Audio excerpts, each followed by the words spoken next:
మాకు సరిపోతాయి.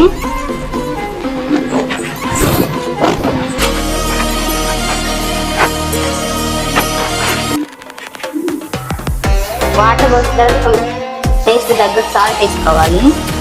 సాల్ట్ ఇప్పుడైతే నీళ్ళు మరిగిపోవాలి.